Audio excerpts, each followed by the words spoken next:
Fans. Welcome to another episode of On the FinSide here with Kat and Paul. Follow us on Facebook, Twitter, all of our social media outlets, as well as the FanSided Network and FinFanatic.com. I'm Brian Cat, NFL. Paul's Fanatic _pick. The Dolphins are 8-3, going to San Francisco this Sunday, 4 o'clock Eastern Time game against the 49ers. The Dolphins are currently 3.5-point underdogs. Temperatures expected to be pretty mild in the 50s. Winds at about 5 miles an hour as of right now. You never know in San Francisco. And this will be on Sunday, 47 calendar days in a row that the Dolphins have not lost a football game. So things are certainly trending up. And of course, we are seeing the what I call the bro off here of Mike McDaniel and Kyle Shanahan in San Francisco. Obviously, McDaniel was Shanahan's right-hand man. They know each other very well. It's going to be an emotional return for him. Got to stay focused here on the game and the win. And I'm sure Mike McDaniels is going to make sure his team does that. Yeah, it's going to be very interesting because the Dolphins have several ex-49ers players, guys like Raheem Mostert, guys like Jeff Wilson. Kyle Shanahan does know some of Mike McDaniel's tendencies, and Mike McDaniel sure as hell knows not only a lot of Kyle Shanahan's tendencies, but also a lot of the tendencies of the players on that team. I expect this to be a very interesting game, and I expect it to be one where some things are shut down that are normally open for different players on both teams because of the way these guys know each other so well. Yeah, absolutely. And we'll see who has the advantage when they go against each other, because if anybody, because they know each other so well. Looking at the Dolphins right now, after the Bills beat the Patriots here on Thursday Night Football, a game I would have preferred the Patriots to win. It would have given the Dolphins a better chance to win the division here, but I didn't expect that to happen anyway. Now that we're past that, the Dolphins, according to the New York Times simulation, have an 86% chance to make the playoffs as we sit here today. A Dolphins win over the 49ers, you're talking about a chance to make the playoffs in the low 90s. You couple that with a Jets loss to the Vikings this weekend, you're talking about the Dolphins being at 95 or 96% and 9-3. And basically you're at the point where the Dolphins could lose out and still possibly make the playoffs. Obviously we don't expect that to happen, but yeah, I mean, things are looking very up right now. But on the other side here too, Paul, I will say this. It is extremely important that the Dolphins win one of the next two games, because if they don't, you're talking about them being 8-5. And these are two tough games against the 49ers and then against the Chargers on the road in primetime. If they don't, they're 8-5. And now you're in a wild card battle with the Chargers, Jets, and Bengals, three teams that the Dolphins have lost to. So got to win one of the next two. Yeah, and as much as I hate to say it, the more important of the two is next week's game. You don't want to have all the tiebreakers for wild cards going to the other teams. And that makes the Chargers a more important battle than the 49ers, even though, let's face it, I mean, the oddest thing to say right now is there is the potential that this is a Super Bowl preview this weekend. Now that's cart way ahead of the horse, but that's actually the potential for this game, which feels wild to say right now. Right. It's quite possible. I mean, the 49ers right now, as we head into week 13, I can't think of a better team in the NFC right now. I mean, I know the Eagles and the Vikings are ahead of them in the standings, but the 49ers are playing very, very well. And then the Dolphins, obviously, you've got the Bills and the Chiefs in the conference. But yeah, it's quite possible that's the case, and that would be fantastic, obviously. So the Dolphins game got flexed next week from 3 to prime time, which I love and you love, because we don't like this time slot here. I'd rather have 8 o'clock than 4 o'clock. Yeah, I like noon or prime time. I don't like the 3 o'clock ones. I want to watch the noon games go crazy, and then at 3, just kind of decompress, and then start watching the game again a couple of times. That's not the case here. But anyway, For those of you in chat, Kat is the one person on the planet that sticks to Central Time no matter what. But it's for everybody else. It's either 4 o'clock on the East Coast, 1 o'clock on the West Coast. There's no random 3 o'clock games for the majority of folks out there. 3 Central, 4 Eastern. Yeah, I should say that, but then I'd get confused on a day-to-day basis in my daily life. But anyway, you mentioned last week how you thought a game would get flexed here, and you said maybe it would be the 49ers game, maybe it'd be the Chargers game. And at the time I was thinking, no, they're not going to, I didn't say it, but I was thinking, I don't think they're going to do that. But they did. They flexed the Chargers game. And I made a post on Twitter that's about how pretty amazing that Tua has gone from, is he good or bad, to the number 1 rated quarterback in the NFL this year in quarterback rating. And now you've flexed Patrick Mahomes and the Chiefs out of that time slot and you put the Dolphins in it. And I got so much back. Tua is not the reason that happened. Now, I've got news for you. If Tua does not play at this level, I don't care who the Chiefs are playing. There's no chance in hell that the Chiefs are getting flexed out of that spot. Tua is a reason, not the reason. This with the fact that next week is a matchup with a lot of playoff implications. I don't think the national media is quite ready to go Tua over Mahomes. Let's throw him in, whether Tua is the number 1 ranked quarterback or not right now. But the Dolphins and Chargers matchup has a hell of a lot more interesting storylines than, wow, Russell Wilson really does suck. And that's a big thing right now. Right. I mean, it's for a couple of reasons, but the common denominator is Tua versus Herbert. Mm-hmm. Yeah. One exciting, and the Dolphins having a very exciting offense because of Tua. And I mean, of course, Hill, Waddle, Armstead, everybody else. Yes. But it's the quarterback that people want to see in prime time. People that don't dive into the game as deeply as we do. So anyway, looking at this game here, Paul, now on the injury report, as we know, we've gotten some great news on Teron Armstead this week. At first, when we did the wrap-up show last week, after the Dolphins took down the Texans, we really thought that Armstead might be gone for the year. And then he's probably going to miss 2 or 3 weeks. Teron Armstead was on the team flight here, and he's doubtful. So trending toward not playing, but that's certainly encouraging. And then for the 49ers, Christian McCaffrey is going to play. Deebo Samuel, however, is questionable, and latest reports are that his injury is not responding in a way that may make him available here for Sunday. And also Trent Williams had back spasms yesterday. This came out of nowhere. He said it's big guy problems, and he's probably going to play there at left tackle tomorrow. But Deebo Samuel out would be big. It would, and even if Trent Williams plays, Trent Williams is not 100% with a back issue. A back issue can be devastating for an offensive lineman. So that could be an interesting bit of information with that. I hope Teron Armstead is able to go, but I hope if he goes, he is actually able to go, because I don't want to put him at risk for the rest of the season for one game. And yeah, it's a tale of 2 tackles in this game. It really is.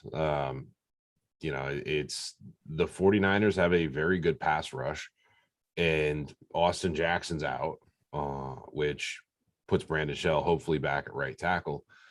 But if Teron Armstead is out, that really hurts, and it hurts what you can do, as you saw in the second half of the Texans game last week. Absolutely. And I don't root for a player to be out, but Austin Jackson, him being out, my fear was that possibly that you're going to have Austin Jackson at right tackle and Brandon Shell at left tackle. And that is the worst combination of the Dolphins offensive tackles. It looks like, I would hope that Brandon Shell is going to start at right tackle here regardless. And then at left tackle, it's either going to be Armstead or Greg Little. Now, Greg Little was atrocious in the last couple of starts that he had, but he was also playing with a hurt hand. Before that, when he was healthy, he was starting to look at, at least like an average tackle.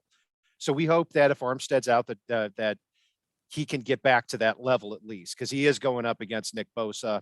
And Nick Bosa is one of the best defensive ends in the NFL. 11 and a half sacks, which is second in the league. And he's third or fourth in pressure. So he's going to be in the backfield. Now, it's also encouraging that the Dolphins a couple of weeks ago, albeit with Armstead, were able to neutralize and focus on Myles Garrett and take him out of the game. Yeah, no, it's that's going to be a fun thing to watch. But a big part of that, like I said, like you said, was Teron Armstead. You said Armstead, and I was already thinking about the injuries that San Francisco's had this year, and I believe they get their Armstead back this weekend. And that's also big along that defensive front. This offensive line is going to have a good game in this, because it's not just neutralizing one real threat. It's neutralizing a handful of threats along that defensive front. Right. Yeah. Javon Kinlaw is on injured reserve. Eric Armstead has been out since week 4. They're going to get him back, and that's going to be a big return for them, because, I mean, crazy that the 49ers defensively here are allowing to opposing running backs 3.19 yards a carry. And they've had those issues at the defensive tackle spot. D'Amico Ryans is doing a phenomenal job with this team. And this is going to be, to me, the most exciting. I mean, not just because we're Dolphins fans, but the best matchup here of the week. You're going to have an offense that is second in total, or third in total yards, sixth in points, going up against a 49ers defense that is number 1 in yards allowed, number 1 in points allowed. So you've got, this is a matchup that should be one for the ages if it lives up to its promise. Yeah, and the interesting thing, like as well, is if the Chargers, and not to go back to that, didn't have their Bosa on injured reserve, we'd have back-to-back Bosa weeks. And Bosa's a scary dude coming off the edge. He really is. Like, it's he can impact the game in so many ways. He can get to the quarterback. And Greg Little versus Joey Bosa, or Greg Little versus Brandon Shell, is not ideal for us. No. It's Tua needs to do a good job of getting the ball out, moving the pocket, and doing those things that help their offensive linemen, as well as Miami needs to be able to establish the run in this game. Hopefully Jeff Wilson and Raheem Mostert have a little something to prove to San Francisco for why they should have been the guy. But that's going to be key in this game, because if that defense can just pin their ears back, we might be in trouble in that situation. Yeah, I mean, it's obvious to say at any point, but it's more important in this one. Neither one of these teams can get down, because if the 49ers get down, if it's, and the Dolphins have the, because of their offense, they could go in and the other team can blink and they're down 10-0. Now that the Dolphins have Jalen Phillips and Bradley Chubb on the outside, they're able to pin their ears back and get a lot of pressure on the quarterback, if that's the case. And that's when Jimmy Garoppolo could be in trouble. The same is true on the other side of the ball. If the Dolphins have one of their slow starts and get down 10-0, and you don't have Teron Armstead, and you've got Nick Bosa going up against Greg Little, that could be a big, big problem. So yeah, it's going to be an interesting battle as far as that's concerned. As far as Tua, without question, the best defense he's going to face this year. I mean, this is the best defense in the NFL. To me, the second best defense is not even close. And one thing that also makes this Niners defense special, and one thing Tua's got to watch out for, is our two players. You got Hufanga at strong safety, and you've got Fred Warner at linebacker. Unlike some of the other teams the Dolphins have faced, these guys can cut off routes over the middle. And, Tyreek Hill and Jalen Waddle, not only can they obviously go deep, but they've made a lot of their cheddar on those crossing routes for 10, 15 yards. Now, I'm not saying that's not going to be there, but it's going to be a little bit tougher this week. It is. And it's if that's what San Francisco takes away, Miami has the speed at receiver to get open deep. And I go back to the Chiefs game. This is Miami's chance to prove that they are who the national media is starting to recognize them as. This is Miami's chance to prove that Tua is what we think he is, what the NFL thinks he is, or what Dolphin fans thinks he is, and what a lot of fans have started to see in him. You look back at that Chiefs game, Patrick Mahomes threw for over 400 yards. He had 2 receivers over 100 yards, almost a third in Travis Kelce. And this is where Miami needs to look at and mirror a little bit of what the Chiefs did, even though the 49ers were facing a few injury issues at that point in time. You need to be able to move the ball against them. If you can start opening things up, you can open up the underneath routes by dropping a couple over the top. Even if you miss, even if you overthrow Tyreek Hill or overthrow Jalen Waddle or overthrow Ced Wilson or Mike Gesicki, you still start to open up the middle of that defense because they have to respect and account for that deep ball. And that's when you can open up a ton of things. You have to use the deep ball to set up the intermediate routes, use the running game to set up the pass, and be balanced and effective and aggressive against this 49ers defense. Because if you sit back and play tentative, that's not where you want to be with this team. Nah, and I don't expect this offense to be tentative any No. game here in the rest of the year, and neither do you. And Paul's referring there to the 49ers 44-23 loss to the Chiefs earlier in the year as an example of the importance of getting out quickly and then putting heat on the quarterback. Yeah, absolutely. And so, yeah, Raheem Mostert and Jeff Wilson return. And I'm very glad to see Raheem Mostert back. And look, I mean, Jeff Wilson didn't have a lot of room to run last week, which was a little bit of a surprise. Dolphins had 26 carries for 66 yards against a Texans defense that had been letting up a lot of 5.5 yards a carry to opposing running backs on the ground heading into that game. But I'm happy Mostert's back because it gives the Dolphins 2 different types of running backs. Jeff Wilson does a lot better on the inside, where Raheem Mostert is able to take the handoff on that long stretch play and turn a 2-yard gain into a 10-yard gain very easily. Yeah, you've got to account for that, and that opens up the rest of the field. So yeah, they can't get shut down on the ground again. And at wide receiver, Tyreek Hill needs 67 receiving yards to get to 1,300 on the air, and Jalen Waddle needs 37 to get to 1,000 on the air. 2 things to look out for here in this game. And Mike Gesicki needs 731 to get to 1,000. Yeah, Mike Gesicki needs to catch a pass. So I'm not making any more Gesicki predictions. I thought last week it was going to be his breakout game. I predicted 8 for 110, and he had 0 for 0. So I'm not gonna. No, we're done there. But hey, look, Gesicki still is a big chess piece here, and I hope he's on the field a lot because he does create mismatches when he is out there. Oh, I hope D'Amico Ryans forgets all about him going into this game. Me too. In fact, maybe he'll catch another 70-yard pass like he did against the Niners 2 years ago. And then we'll see him do that horrible gritty again. Yeah. Tyreek Hill and Jalen Waddle are going to go up here against Travarius Ward, a former Sam Madison protege in Kansas City, who they gave big money to, and he's been fantastic for them. So this is one of the better cornerbacks the Dolphins are going to face this year.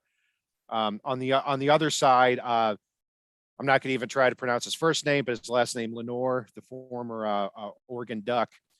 When we talked to Oscar here in our opponent preview, said that's really one of the leaky positions there on their team, because Emmanuel Mosley and Jason Barrett are both out for the year. So now they're down to their 4th cornerback.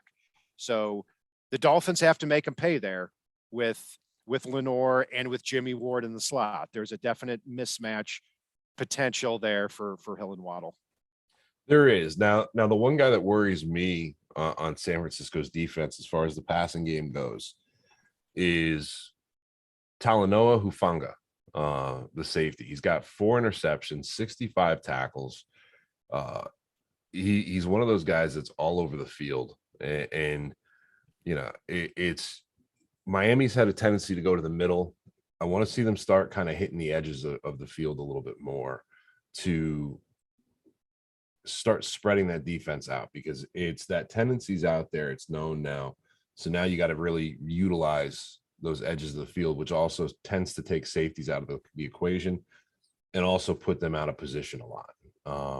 And that's Yep. where you really need to see Hill and Waddle run some fades to the outs, out and ups, fly patterns, you name it, from the outside. And that's something that hopefully we see a little bit of in this game to put somebody like that on roller skates back there. Yeah, yeah, and Hufanga is, like I said earlier, he and Warner, they scare me in their ability to cut off routes. So, Mhm. with Tua, throughout the year, he's thrown to the middle of the field a lot, and there are very few defenses in the NFL that can keep up with that. And the 49ers are one that can. It's part of the reason for their success.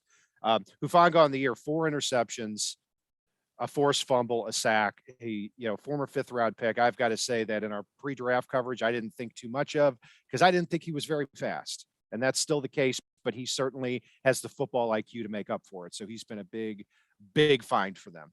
But just in general for the 49ers on defense, D'Amico Ryans, he's going to be a head coach in the next couple of years, and he will definitely deserve it. This is as a player, he was the 2nd-round pick in the 2006 draft when Mario Williams was the number 1 overall pick. So guy that's,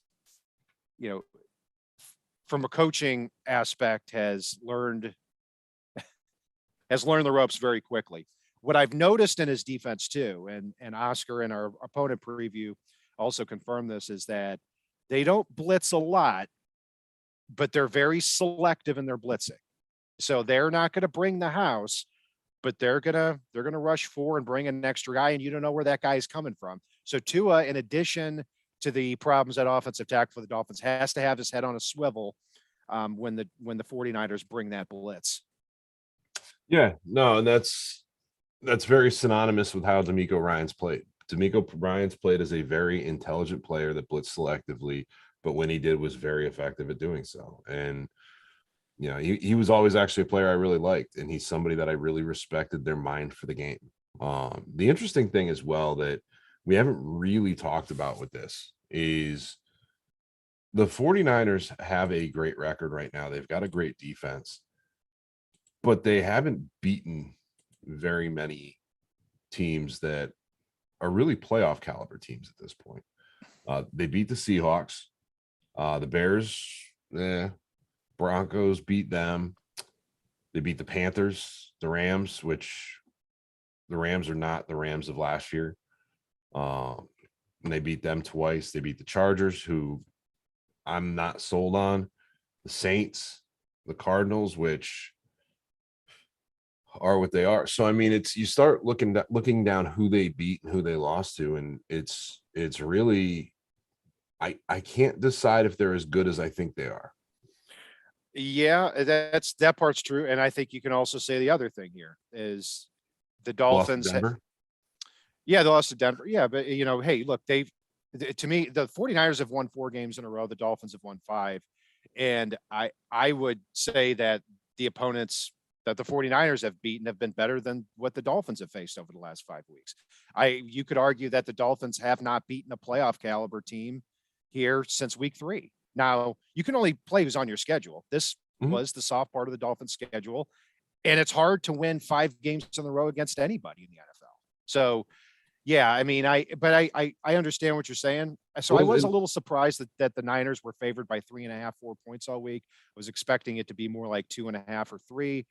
But yeah, I mean, I see 2 teams who are very different. 49ers are obviously have the best defense in the league. The Dolphins have one of the best offenses, but coming in hot, albeit not against the greatest competition over the last month. Yeah, and when you say that about they haven't beaten a true playoff team since week 3, they beat the Bills. They beat teams that are in the top 5 to 7 on most people's power rankings early on. Like, maybe not over the last 5 weeks, but they've beaten some real teams at least in here. Like, and outside of the Seahawks, who I'm also not fully sold on as much as some people are. The 49ers haven't really beat anybody. That's fair to say. So this is going to be And they lost to the Broncos. yeah, they lost to the Broncos in week 3, though. That's, Yeah, the Broncos, who look worse than the Texans almost, with a lot more talent. Yeah, it's still. I mean, I look at this team and I still see the best defense in the league. And then on the offensive side of the ball, they've got normally 4 weapons who are. I mean, those are good mismatches for the 49ers. You've got Christian McCaffrey at running back. At wide receiver, you've got Deebo Samuel and Brandon Ayuk, and you've got George Kittle at tight end.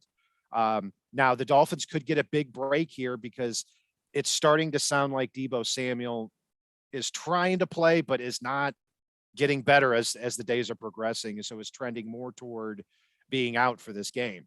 That would be huge for them because now you can have Xavier Howard on Brandon Ayuk. And then you can have Cater Kohu going up against their third receiver, which is Juwan Jennings. And I think those matchups tend to favor the Dolphins at cornerback.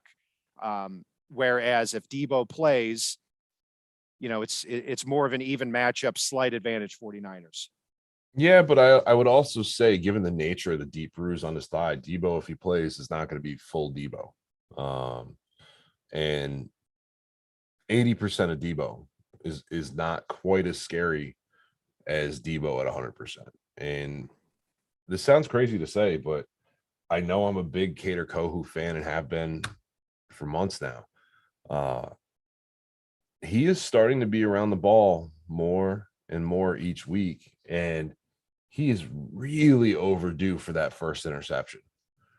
And Garoppolo throws a lot of interceptable balls. That's a matchup that, if I'm bold predicting again, I still think Cater Kohu gets his interception this week. Does he, though? Does he throw a lot of interceptable passes? I think he does. He's thrown 304 passes this year. He has 4 picks. Okay. So I'll tell you what, though. 2 years ago when the Dolphins played the 49ers, he went 7 for 17 for 77 yards through 2 interceptions. The Dolphins won by 4 touchdowns, and Garoppolo was benched at halftime. Now, the defensive coordinator has not changed here since 2020. He's the same guy. I'm wondering how much Jimmy G is going to want to come out and redeem himself from that game. Now, if the Dolphins get a lead here and the 49ers offensive tackles, Trent Williams and Mike McGlinchey, don't get the better of Bradley Chubb and Jalen Phillips, he may not have a choice in the matter. So we'll see about that. But one thing I'm looking for here too, Paul, is the Dolphins on the road defensively have not been good this year. At home, they've been great. So that's one thing that I'm a little concerned about. The other part, though, is ever since the Dolphins have gotten Bradley Chubb, they've been a much better defense.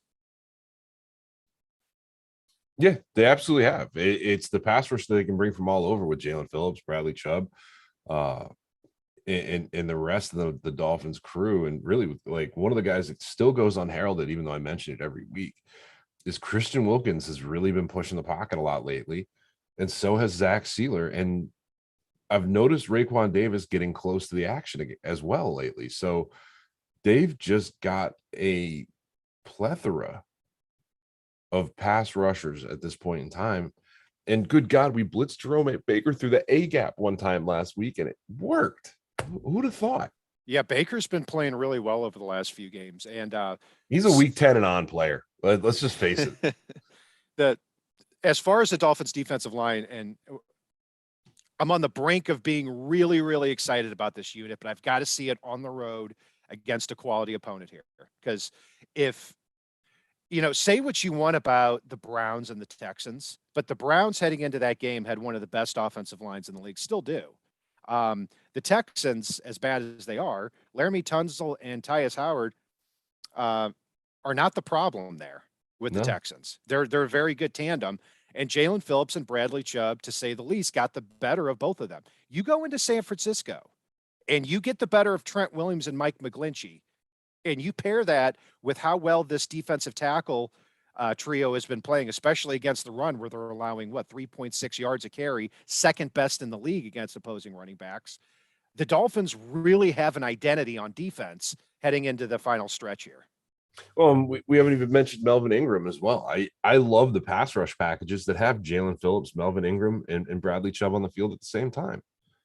Those are fun and effective packages that really stress an offensive line, especially since it's in particular Chubb or Phillips can also drop into coverage. Melvin Ingram a little bit, not as much, but end of the day, you don't know who's coming.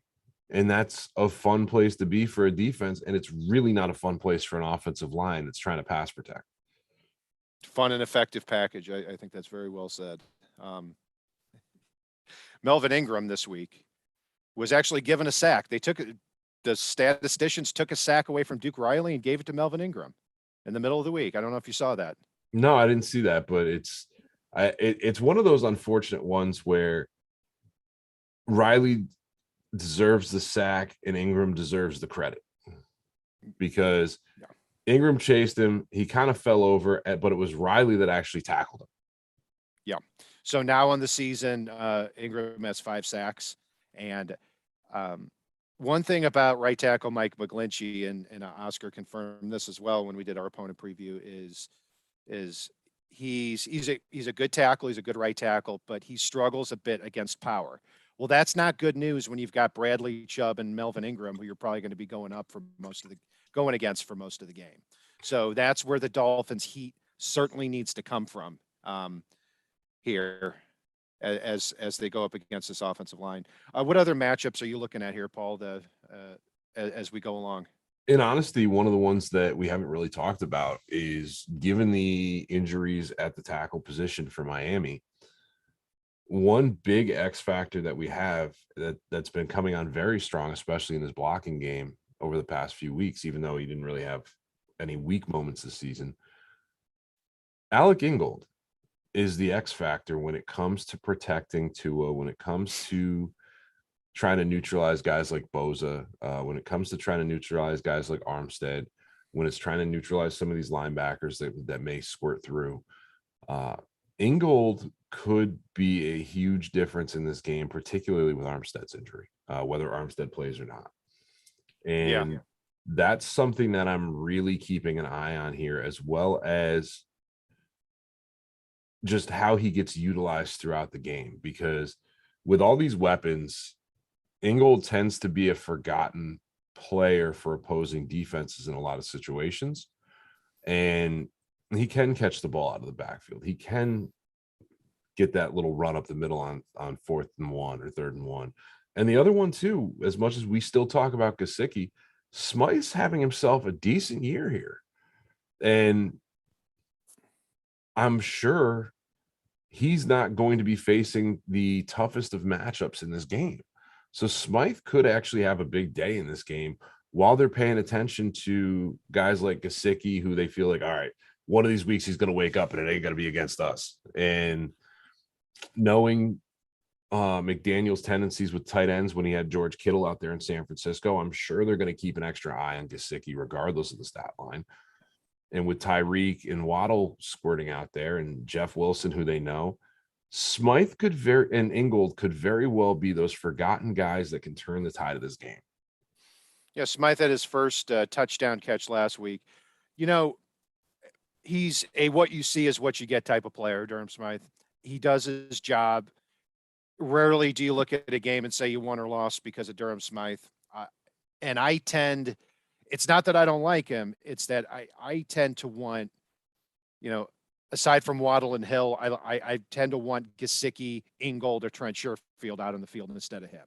That's where I stand on him. So he's not a bad player, but the Dolphins have so many other weapons that I think are better in the slots that they're in and create more mismatches. Yeah, as far as Ingold. Real quick before you move on from that, just it's the big thing too is Smythe may see a little bit more runway this week, given those tackle injuries, to help out with the pass rush and sneak out and squirt out.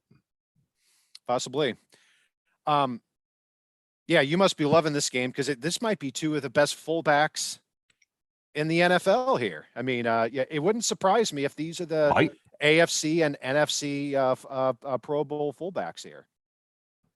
I 100% agree with you. The only thing I actually not 100% because I wouldn't even say might. To me, these are the two best fullbacks in the game right now. They're a little bit different style of fullback from each other, but at the end of the day, it's a fun thing to see. Like the only thing I love more than having good solid fullbacks is having fat guys at fullback, and I still want to see a power eye type package with two big fat guys in the backfield and Alec Ingold. That'd be a fun one for me for a day. But regardless, this is definitely a winnable matchup, but it's a huge litmus test for the Dolphins.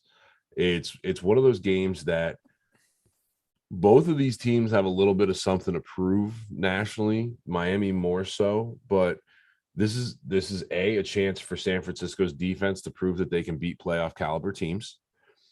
And this is a chance for Miami's offense to really prove that, they are who we all think they can be.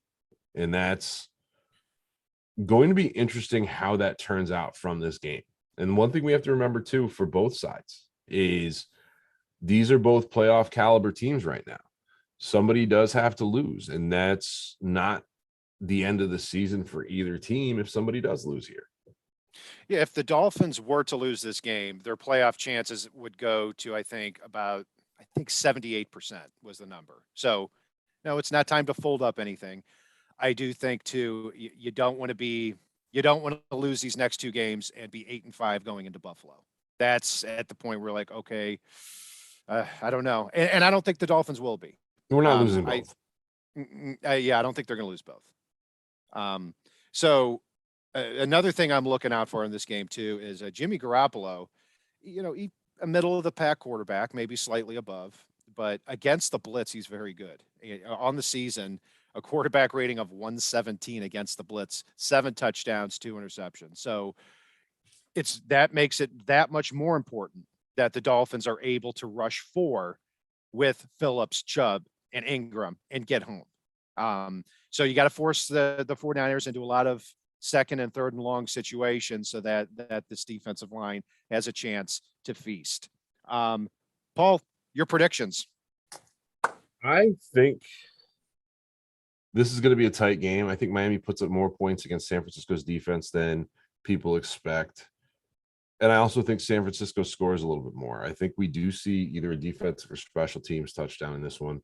I think turnovers are going to be key, and I think Miami takes this game 27-21. I've been flip-flopping all week with also a close score. I'm going to go 21-20 49ers. I'm flipping it from the Dolphins to the 49ers in my prediction here. So wait, what did you go with? 21-20 49ers. Close game. After the lecture you gave me about Jason Sanders, I'm pretty sure you're saying he's going to miss an extra point here. That could possibly be, or a game.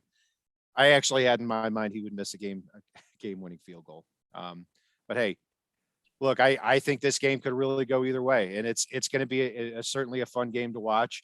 I have the 49ers eking the Dolphins out here, and then the Dolphins coming back next week against the Chargers and redeeming themselves on primetime. Anything else stand out from the chat here today? Any questions? Any? I know we've got a lot of people in chat. I think we've got about 150.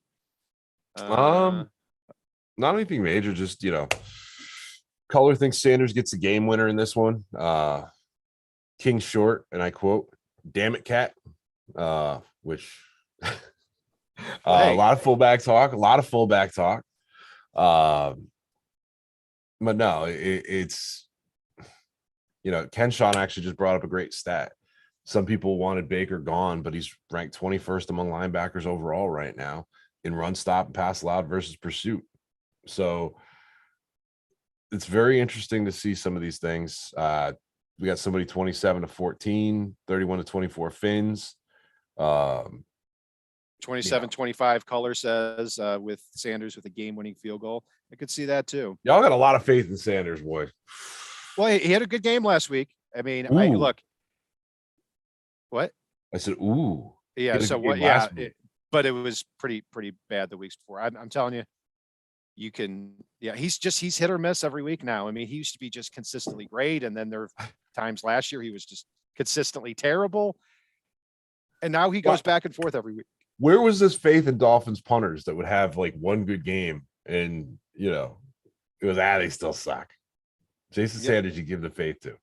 Toby in chat brought up a really good point. Bradley Chubb has already faced the 49ers this year. It's pretty rare that you face an opponent twice when they're not even in your conference in a year. And he beat the 49ers. Yeah. So,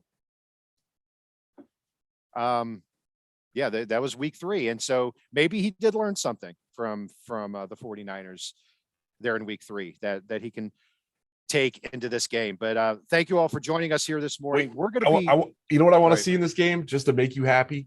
I want to see a hook and ladder play from Smythe to Ingold for a touchdown. Okay, great. Fantastic. Hey, if that wins the Dolphins the game, I'm fine with that. But hey, join us on Monday night, not Sunday night, for the breakdown of the Dolphins 49ers game. Thanks for joining us here this morning. I'm Brian Cat NFL, Paul's Fanatic_pick. Join us on Facebook, Twitter, finfanatic.com, and the FanSide Network. I'm Brian Cat NFL. Did I already say or give our Twitter handle? You're still Brian Cat at Brian Cat NFL, and I'm still Fanatic_pick. So that's we're good. Correct. That's correct. Thank you all for joining us here. And if it's not